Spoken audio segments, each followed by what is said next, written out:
Good morning, students. Today we will discuss the next topic of exception handling, that is how to use try, throw and catch.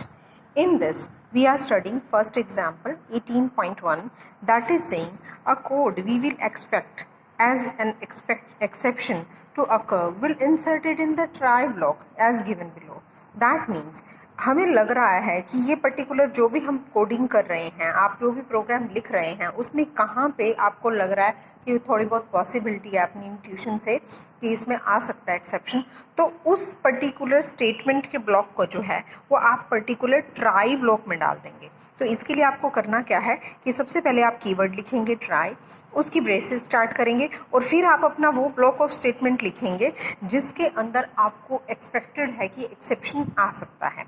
और इसको करने के बाद क्या होगा कि ट्राई ब्लॉक इसे डिटेक्ट करेगा। फॉर एग्जाम्पल आप देखिए, इसके अंदर आपने एक कंडीशन डाली है कि if B is not equal to 0 तो सी आउट क्या कर दे, A divide by B, else throw कर दे थ्रो 2। हमने थ्रो के आगे एक पर्टिकुलर इंटीजर नंबर डाला है, तो इस एग्जाम्पल में बी क्या है, एक नॉन ज़ीरो होना चाहिए वैल्यू, और अगर ये नॉन ज़ीरो नहीं है तो आराम से ये इसको डिवीज़न कर लेगा। अगर ऐसा होता है तो इसमें हम क्या करेंगे, इफ़ बी इज़ 0 तो डिवीज़न बाय 0 सिचुएशन अकर हो जाएगी, और इस सिचुएशन के अंदर हम इस एक्सेप्शन को थ्रो करेंगे, और थ्रो करने के लिए हमने थ्रो 2 डाला है, तो हम थ्रो 2 करेंगे। तो इसके अंदर हमने क्या किया है, एक्सेप्शन को थ्रो किया है कि जब एक्सेप्शन आएगा हमारा कंपाइलर इस जगह पे स्ट्रक नहीं होगा और इसको हैंडल करने के लिए थ्रो किया जाएगा किसी पर्टिकुलर स्टेटमेंट पे। यहाँ नीचे हम क्या लगाएंगे, फिर एक कैच ब्लॉक लगाएंगे। थ्रो के बाद हमने पर्टिकुलर एक इंटीजर नंबर डाला है, तो जो इंटीजर नंबर है वो कैच के अंदर बिल्कुल सेम जैसे हम फंक्शन को कॉल करते हैं, बिल्कुल सेम उसी तरीके से एक इंटीजर आई जो है इसके अंदर एज ए पैरामीटर दे रखा है। Then this value of number 2 will be passed into this I, और यहाँ सी आउट करके हमने एक मैसेज डाल दिया कि exception occurred that is B. हमारे थ्रो और कैच ने बिल्कुल उसी तरीके से वर्क करना है जैसे हमारा फंक्शन कॉलिंग वर्क करता है, कि जब हम फंक्शन को कॉल करते हैं हमारा फंक्शन मैच होता है प्रोटोटाइप पैरामीटराइज के अंदर, एक्चुअल वैल्यूज जो हैं फॉर्मर आर्गुमेंट्स के साथ रिप्लेस होते हैं, और हमारा जो है ये सिस्टम इस तरीके से चलेगा। कहते हैं since the exception object throw 2 is an integer type, the catch statement containing integer type argument catches the exception and displays the necessary message, कि क्योंकि हमने यहाँ से इंटीजर पास किया तो इसके अंदर पैरामीटर इंटीजर आया, और उसके अकॉर्डिंग जैसे इसमें वैल्यू आएगी उसके बाद हमारा ये मैसेज शो हो जाएगा और ये कैच कर लेगा एक्सेप्शन को। जैसे अगर हम प्रोग्राम के अंदर इसको यूज़ करेंगे तो हम प्रोग्राम में नॉर्मली आप जैसे भी प्रोग्राम लिख रहे होगे आप लिखोगे जहाँ आपको लगता है कि एक्सेप्शन में अकर, तो आप उसको ट्राई ब्लॉक में डालेंगे और फिर कैच डालेंगे और टाइप ऑफ आर्गुमेंट्स डाल देंगे। अब अगर हम इसको एक प्रोग्राम की मदद से समझें तो 18.3 से हम इसको अंडरस्टैंड करते हैं।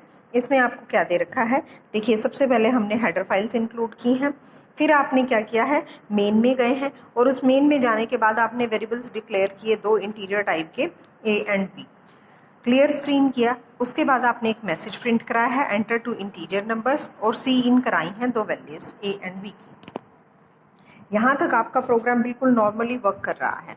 आफ्टर दैट आपने क्या किया, एक ट्राई ब्लॉक का यूज़ किया और चेक किया है कि अगर आपका बी नॉट इक्वल टू 0 है तो सी आउट कर दे रिजल्ट, और रिजल्ट में क्या शो करे, ए डिवाइड बाय बी। उसके बाद एल्स में आपने क्या किया है, एल्स थ्रो एक्सेप्शन 2, जैसे हमने थ्रो किया इंटीजर ऑब्जेक्ट किसकी मदद से, थ्रो की मदद से, और फिर हमने जैसे ही इस ट्राई ब्लॉक को बंद किया वैसे ही कैच लगाया।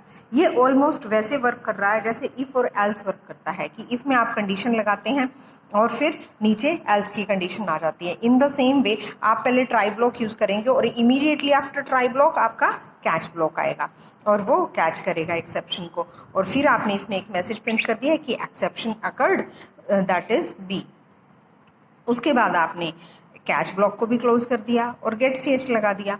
तो जब हम इसे रन करेंगे हम 2 इंटीजर नंबर एंटर कराएंगे 10 और 2, और रिजल्ट क्या आएगा आपका 10 को जब आप डिवाइड करेंगे 2 से तो रिजल्ट आपने यहाँ पे शो किया हुआ है, तो एज इट इज़ ये आपको 5 रिजल्ट शो कर देगा। सेकंड टाइम जब आप रन करेंगे तो एक नंबर आप इंटीजर डालेंगे, दूसरा आप 0 डालेंगे। जैसे ही आपने 0 डाला, a डिवाइड बाय b करेंगे तो एक्सेप्शन अकर हुआ। एक्सेप्शन जैसे ही अकर हुआ हमारा, होते ही वो कहाँ चला गया आपका, थ्रो में, और थ्रो ने कहाँ किया, कैच में डाल दिया उसको, और कैच में डालने के बाद exception occurred, that is b is equal to, क्योंकि b की वैल्यू क्या डाली थी हमने 0, तो उसने आपको एक्सेप्शन का मैसेज शो कर दिया। तो इन दी सेम वे हम सभी प्रोग्राम्स को कर सकते हैं। तो इसमें एग्जीक्यूशन समझिए आपको करना कैसे है कि सबसे पहले आप चलेंगे ट्राई ब्लॉक में। ट्राई ब्लॉक इन्वोक करेगा उस फंक्शन को जिसमें आपका कंटेन था एक्सेप्शन। जैसे ही एक्सेप्शन आया, ट्राई ब्लॉक किसको पास करेगा, इन्वोक करेगा फंक्शन थ्रो को, और थ्रो क्या करेगा, थ्रो पॉइंट से आपका थ्रो किया जाएगा एक्सेप्शन, जिसको कैच करने के लिए कौन बैठा है, catch block. It will catch the end handle the exception in the proper way. तो ये आपका पूरा इसके अंदर चलता है। तो जनरल आपका कोड इस तरीके से चलता है कि नॉर्मली हम रिटर्न टाइप लिखते हैं, किसी फंक्शन को लिखते हैं, उस फंक्शन के अंदर हमने थ्रो किया है, और थ्रो करके हम डिफरेंट टाइप के कैचेस लगा लेते हैं। तो हम इस तरीके से भी कर सकते हैं कि आपका ट्राई ब्लॉक यहाँ है, ये इन्वोक कर रहा है इसको, तो थ्रो आपका कहीं पे भी आपका हो सकता है कि इस तरीके से ये थ्रो पॉइंट अब यहाँ पे ऊपर है और नीचे आपने कैच दे रखा है, तो इससे कोई फर्क नहीं पड़ता। तो नेक्स्ट आपका क्या है कि program to illustrate how a try block invokes the function that generate exception, कि आपका ट्राई ब्लॉक कैसे इन्वोक करता है फंक्शन को कि जो जनरेट करेगा एक्सेप्शन को। बिल्कुल सेम पहले की तरह ही है, एक नेक्स्ट एग्जांपल है और कुछ खास नहीं, ध्यान से देखें इसे। सबसे पहले हमने हेडर फाइल इंक्लूड किया है, फिर हमने वॉइड मेन ना बनाकर हमने एक नॉर्मल फंक्शन बनाया वॉइड डिवाइड, उसमें 2 आर्गुमेंट्स लिए हैं a एंड b। उसके बाद हमने एक मैसेज प्रिंट कराया है इनसाइड द फंक्शन। फिर हमने एक कंडीशन लगाई है if b is not equal to 0 तो क्या करे, सी आउट रिजल्ट कर दे a divide by b, else क्या कर दे, थ्रो कर दे 2 को। अब हमने एक फंक्शन के अंदर आपका थ्रो डाल रखा है, इसे हमने ट्राई ब्लॉक में नहीं डाला है, ध्यान दें। नीचे आए हम मेन के अंदर, मेन के अंदर हमने ट्राई ब्लॉक यूज़ किया है। इस ट्राई ब्लॉक के अंदर हमने सबसे पहले एक मैसेज डाला कि इनसाइड द ट्राई ब्लॉक हमने div करके इस फंक्शन को कॉल किया और इसमें 2 आर्गुमेंट पास किए 10 एंड 2। ये फंक्शन कॉलिंग है, हमने इन्वोक किया इस फंक्शन को। जैसे ही इस फंक्शन को हम यहाँ से कॉल करेंगे ऊपर जाएगा, the value of 10 and 2 will be copied into value of a and b। तो इसमें जैसे ही पास होगा हमारा ये अंदर वाला सारा फंक्शन वर्क करना स्टार्ट कर देगा। तो अगर इसके अंदर a और b की वैल्यूज में कुछ प्रॉब्लम होगी, क्योंकि 10 और 2 दे रखा है, नॉर्मल वैल्यूज हैं, ये नॉर्मली वर्क कर जाएगा, तो ठीक है। अदरवाइज हम यहाँ पे क्या कर रहे हैं, इसको पहले ही ट्राई ब्लॉक में जा चुके हैं, और अगर यहाँ पे कोई भी प्रॉब्लम आएगी तो ये कैच ब्लॉक नीचे लिखा है बेटा। कैच ब्लॉक क्या करेगा, इसमें एक इंटीजर कैच करेगा और आपको एक मैसेज देगा कि एक्सेप्शन अकर्ड। दूसरी बार फिर वापस जाएंगे तो हमने दूसरी बार div फंक्शन को कॉल किया, लेकिन कॉल करते वक्त वैल्यू कैसी डाली है, एक इंटीजर डाली है और एक 0 डाल दिया। जैसे ही ये फंक्शन कॉल होगा 5 और 0 ये वैल्यूज कॉपी हो जाएंगी a एंड b के अंदर। जैसे ही वैल्यू में प्रॉब्लम आएगी एक्सेप्शन थ्रो किया जाएगा, जैसे ही थ्रो किया जाएगा कैच करने के लिए उसे मेन में यहाँ पर नीचे है। तो इन दिस ब्लॉक हम जब इसको रन करेंगे तो सबसे पहले हमारा प्रोग्राम का एग्जीक्यूशन स्टार्ट होगा मेन से। सबसे पहले ये मैसेज प्रिंट होगा इनसाइड द ट्राई ब्लॉक, फिर हमने फंक्शन कॉल किया है।